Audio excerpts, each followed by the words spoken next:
it has been decided to increase the maximum permissible period of pre-shipment and post-shipment export credit sanctioned by the banks from the existing 1 year to 15 months for disbursements made up to July 31st, 2020.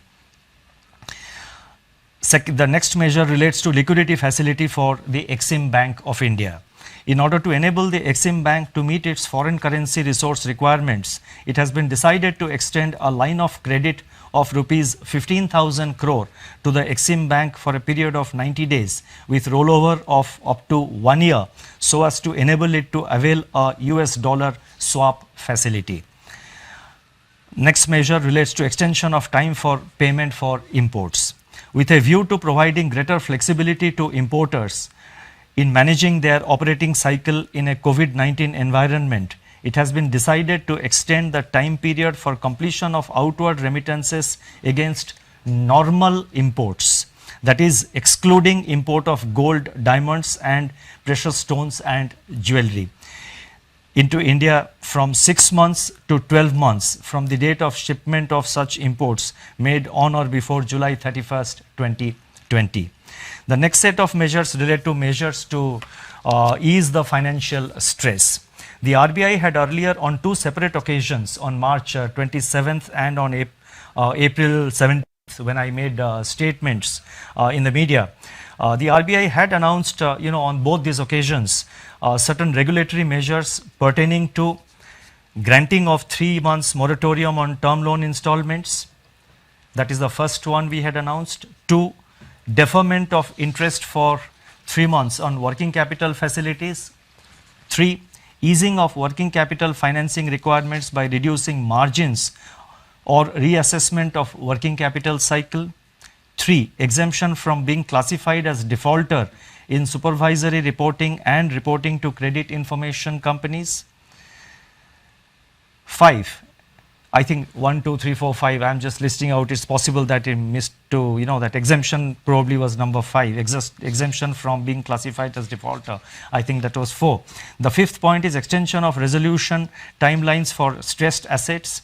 And the 6th point was asset classification standstill by excluding the moratorium period of 3 months. So all these measures we have announced on 27th of March and on April 17th, essentially arising from this 3 months time we gave, 3 months moratorium we allowed on the term loans, then on working capital we allowed certain relaxations and associated measures. In view of the extension of the lockdown and continuing disruptions on account of COVID-19, the above measures are being further extended by another 3 months from 1st June till 31st August, taking the total period of applicability of the measures to 6 months, that is from 1st March to 31st August 2020. The lending institutions are being permitted to restore the margins. Now, this is another announcement which I would like to draw your attention to.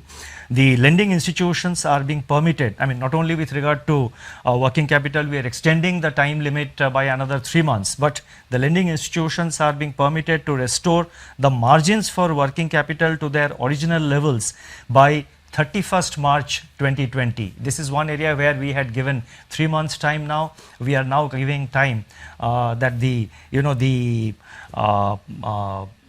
margins which the reduced margins, that will be restored by 31st March, which will make it easier for borrowers to sort of manage their finances, manage their cash flow in a gradual manner. Similarly, the measures pertaining to reassessment of working capital cycle are being extended up to 31st March 2021.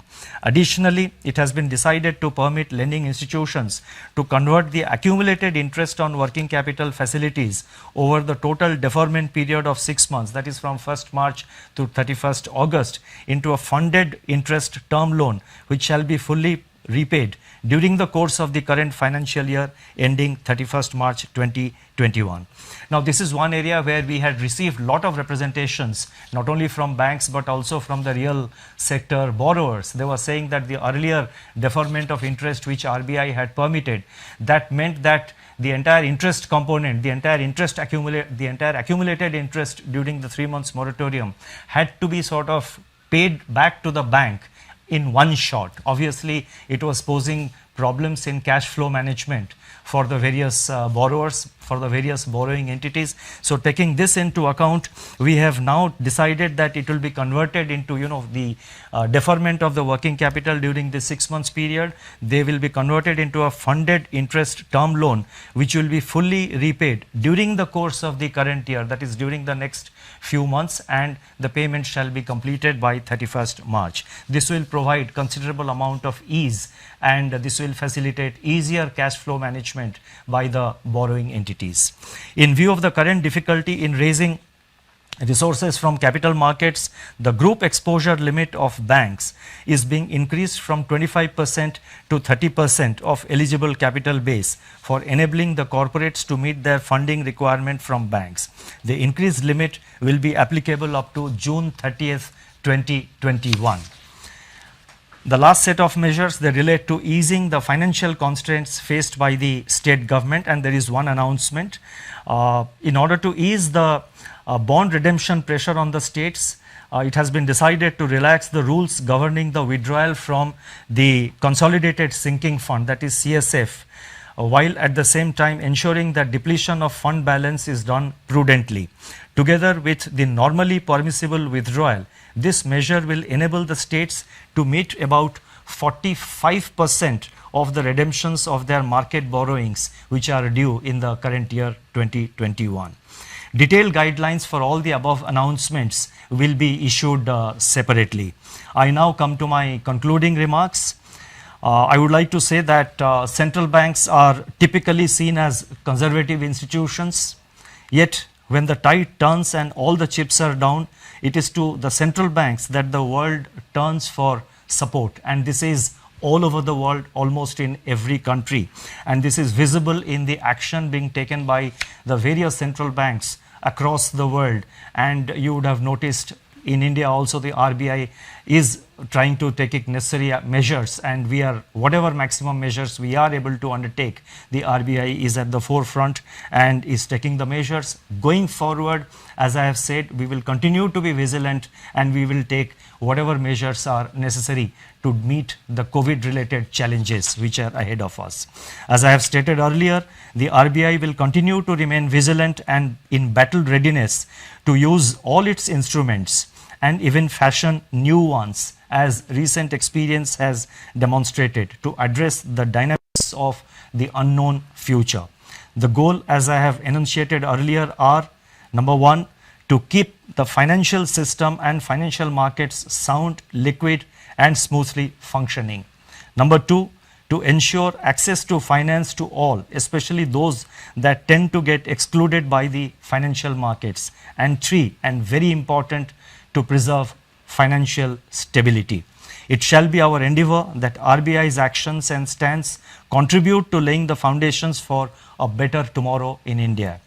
Today's trials may be traumatic, but together we shall triumph. I would like to conclude on this optimistic note. Thank you very much for your patience.